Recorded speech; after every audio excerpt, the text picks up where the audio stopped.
We begin with the political fallout of the John Edwards affair, which I missed most of by being away for 2 weeks. Howard Fineman didn't miss it. He's an MSNBC political analyst. And Andrea Mitchell is, of course, one of the stars of this network in all seasons. Thank you all. Let me ask you this. Howard, you're smiling. You're smiling, so I'll ask you both. Why is Howard Wolfson, who we all agree is one of the best campaign spokesmen ever, one of the toughest certainly, why is he now on another network for the one he's paid to talk for, on ABC, not Fox where he gets paid? Why is he out there saying now, if the press had blown the story on John Edwards way back before Iowa, then Hillary Clinton would have won Iowa and therefore would be the nominee? Why rip the scab off this thing now? Well, one explanation is that Howard Wolfson believes it, but you don't have to make too many calls back to Iowa, as I was doing today, or read the exit polls as you were doing, to know that that story doesn't hold up. I think that everybody was going to vote for Hillary, as Gordon Fisher, the former Democratic chairman, told me a few hours ago. Everybody was going to vote for Hillary, was going to vote for Hillary. Everybody else was dividing up the vote. Yeah. Hillary strategists, and Andrea will verify this, they liked the fact that it was a big field. They wanted as many people in it to split up the vote. So it's not because of the facts. I think it's because Wolfson, like many other people still around Hillary and Bill Clinton, are still gnashing their teeth that they came this close and didn't get it, and the media, in all of its forms and for all of the stories, is one of the reasons why, in their view, they lost. And I guess that's my question. Why bring it up now in any context? Why would Howard Wolfson, who's a skilled communicator, I'm not going to build him up because then I'm going to question why he did it. According to the Iowa entrance polls, these were polls taken of people who went into the Iowa caucuses way back in when? Help me, February. January, rather. We're getting old. We're getting late. The second choice of all the Edwards caucus goers was not Hillary Clinton. Overwhelmingly, by 43% to 24%, it was Barack Obama. So, following the syllogism, if you will, if John Edwards had been blown out of the race by then, Hillary would have lost by more because more people would have gone to Obama. Let me quote Hillary Clinton, one of her favorite phrases. Woulda, coulda, shoulda. I know, but... You know, I mean, they're basically we all saying, do that, of course. But, I mean, I guess it's basically saying after losing Iowa so badly, coming in third, which really became almost definitive in that she came back in New Hampshire, but she never really recovered in terms of what that meant. What that meant, that Iowa victory set Obama on his course. It told African Americans in South Carolina, this is real. That's the dynamic. This can happen. Yeah. This authenticated him in a white state. And why did she lose Iowa? Because she supported the war resolution, exactly. I would argue, in a state that's very anti-war. Sure, it was because... that was the chief reason. It was because of the war, and it's because they underestimated the desire for change among American and especially Democratic voters. Hillary needed to win them all. If you're the front runner, you need to run the table. You can't let the genie out of the bottle. By losing Iowa, they totally changed the dynamics of the race, and Clinton people still resent it, are still looking back on it, still looking at what went wrong and what they could have done. I was just up in Pennsylvania today, and I've got to ask you because there's a big question. Tom Ridge is going to be on later. We taped it just late this afternoon, and I'll tell you what he said. If the Republicans get Pennsylvania, it's over. And a lot of people believe that. How can the Democrats win this election if they're still squabbling? Well, I agree with Tom Ridge about Pennsylvania.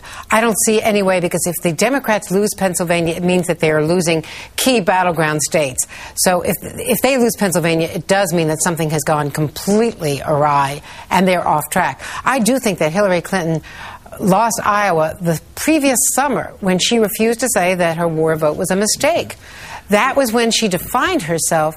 But again, I'm an old soul on this. Why rip off the scab now? It's because Howard Wolfson must be on the Clinton team. I know he's an independent.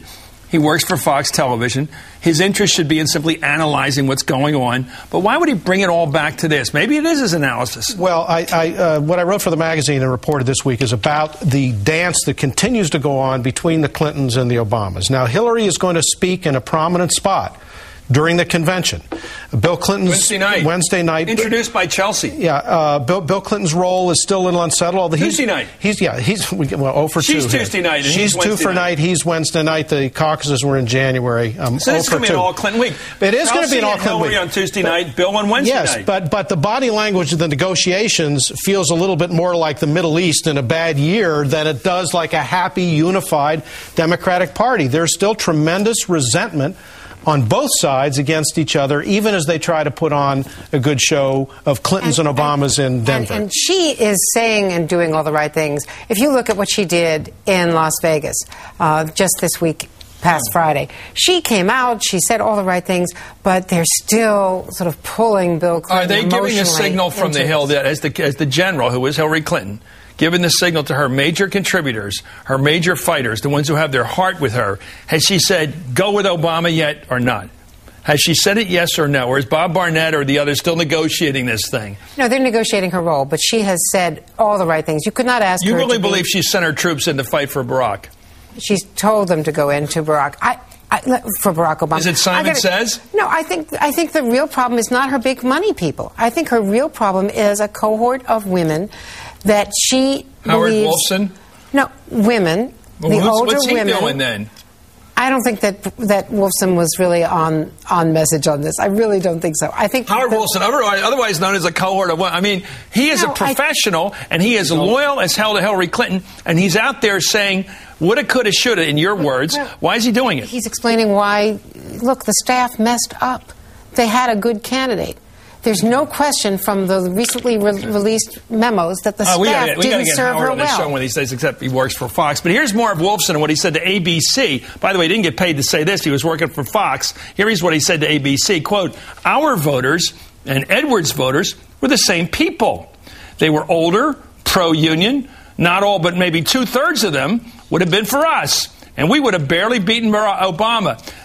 That's not founded upon any of the exit polling or entrance polling. It's not based on anything except a claim. Well, in my experience, I nearly drove into a bunch of snowbanks in Iowa in January, going to different events of different candidates, and they were not the same people. Because Hillary had the establishment. It's true she had the older voters. She had the more traditional Democratic voters. But everybody she didn't have was a change voter who was going to be divided, especially among Obama and Edwards and perhaps some other candidates.